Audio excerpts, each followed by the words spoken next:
It's very difficult to say something original and insightful on a day like this. We've had 21 years of commemorations, and we have them in all different settings and locations. There are a number of municipal settings like this. I've been to a couple today. My colleagues in government have been to a few. Whenever we're asked to share a few thoughts, it's hard to say something that somebody hasn't said before, or to make it sound like it's something more than just the usual stuff you hear. And I know that there are people who just sort of groan when they see an elected official get to the microphone and they go, here we go again, and we'll have to endure this.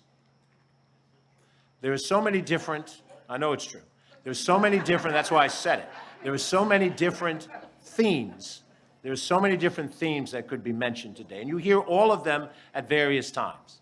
There's a theme on 9/11 that focuses on our first responders and the bravery and the sacrifice of those who died and the sacrifice of those who survived the day but did not survive the days that followed, or are to this day still survivors and carry with them mental scars from those days. And there's a line of discussion about that alone, which is a valid discussion of 9/11.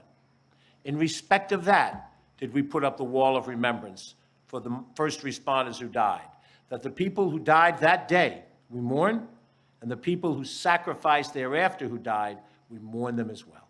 And the family members who are here today now know that Westchester County takes that sacrifice in the same way that we take the sacrifice of the people that died that day to heart. These are our brothers, our sisters. These are the fathers and the wives and the husbands. These are the people who weren't there when the child graduated high school and the child cried because dad or mom wasn't there for that graduation diploma, wasn't there to give the daughter away in a wedding or to watch his son get married or to watch the birth of grandchildren, to walk the grandchild across the park and buy him an ice cream cone, or sit and listen to the World Series or the Super Bowl together, because they sacrificed. There's another theme today. This is the one I shared a year ago when I had a chance to share a few thoughts, which is what it was like to be a civilian having a normal day, going to work at the Pentagon, sitting at an airport to get on a plane for a business flight, or going to work in the north or the south towers of the World Trade Center. Commissioner David Chong worked in the South Tower that day. He was there that day under what an excruciating experience to survive, and to this day is dealing with 9/11 related illnesses, and he still provides service to the people of the city of White Plains as a leader. Commissioner Chong.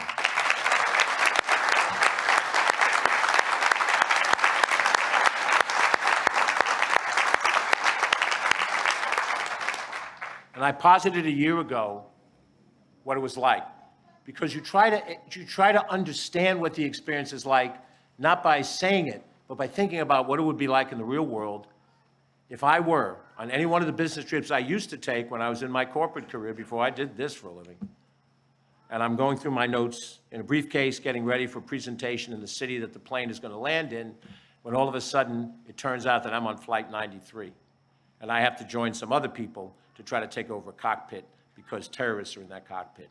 Or I'm reporting to the office on the 107th floor, 105th floor of either the North or the South Tower, because I work for Aon or Cantor Fitzgerald or any of the companies that were up there. Normal business day for civilians. We could have a discussion, and you hear this sometimes on 9/11, about the geopolitical reality of terrorism. The war on terror that began that day, America's role in the society, and how we fought back. And we know every day if we take a trip on an airplane how we have to take off our shoes and they go through our shaving kit to find out, what's in it, because we now have to function in a different way geopolitically because of what happened that day. That is a line of discussion. But today I just want to touch on what I think is the overarching message of 9/11. And that is simply our common humanity. The fact that wherever we are in our lives, wherever we come from, we have a shared destiny. We have a shared destiny as Americans, but we have a shared destiny as human beings. And we have the same emotions, the same fears, the same moments of exuberance and celebration. no matter what our background or demographics are. When you go to the Rising and you look around the base at the 111 names, or you go to the wall and you look at the number of names of people who have died from 9/11 illnesses, you'll see the name O'Sullivan. You'll see the name Palazzo. You'll see the name Pullman. You'll see Friedlander and Nakamura. You'll see Briley, Belilovsky, Rodriguez, Rivera. You look at the first names of those, you'll see a John and a Gary, and you'll see a Gwen and a Helen and a Joanna. Because on that day, the people that died that day and the people that have died since were Methodists, Baptists, Presbyterians, Catholics. They were Jewish from the Reformed tradition and the conservative tradition and the Orthodox tradition. They were Buddhists and Hindus, Muslims, and people with no religious affiliation or attachment. They were tall, some were short, some were fat, some were skinny. They were of all different backgrounds and all different circumstances. They shared one common humanity that day. For every one of them, that was the day they died. They died for functional purposes all at the same time. Christians and Jews and Muslims and men and women. Nobody knows how many of those people were registered Democrats or registered Republicans, were loyal watchers of Fox News or MSNBC or any of the radiations in between. We're human beings. And that day was picked to be their last day on the planet. And the birthdays, the weddings, graduation days, grandchildren, they all sacrificed at the same time. All of them sacrificed at the same time. Those who were responders on the wall also sacrificed.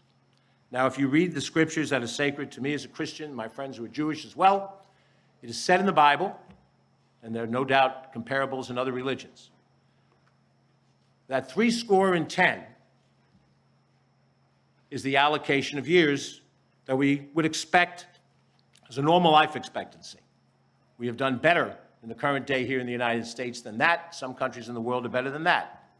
And circumstances deny you 70. I'm a little under a year and a half away from reaching my 70. But these people that died, the responders, and the people who were in the towers and the Pentagon and the flights that were flying over, they did not get 70. And so you think about it from yourself. If I had died that day, on that day, I was 47 years old. What have I missed from my 47th birthday to today in my 68th year? And it includes some of the things I've just said. Marriage of my daughter, birth of my grandchildren, some of the successes that I've had in life. If I had died at 47 that day, if by chance I had been in that building, or if by chance, when I lived in Northern Virginia, I had commuted to the Pentagon and somehow I had reason to have business in the Pentagon and lost my life that day, think of all the things. Think about it for yourself. And think about it for your loved ones. We are at a very difficult moment in this country right now, and I think we understand it. We are divided on philosophy. We're divided on opinions on major issues. That we disagree is not a problem. Disagreement is part of freedom, free thought, free speech.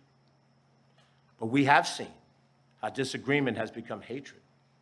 People you've known a long, long time unfriend you on Facebook. You go to a family gathering and Cousin Lou can't talk to Uncle Joe.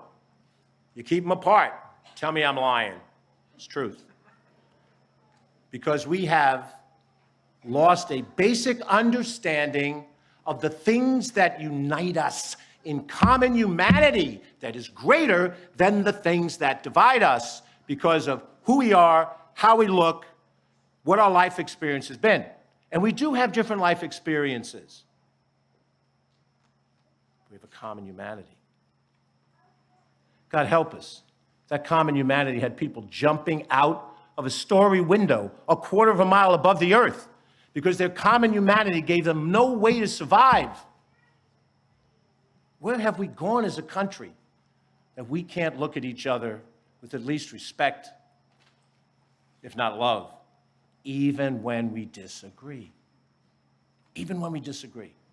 To me, that's the message of 9/11. We share a common fate. We share a common destiny. And we have to accept that we will disagree and look different from other people, but we have a common thread. We are all on the 107th floor, my friends. We are all in the stairwell going up to the upper levels of that building together. We are all on Flight 93 together.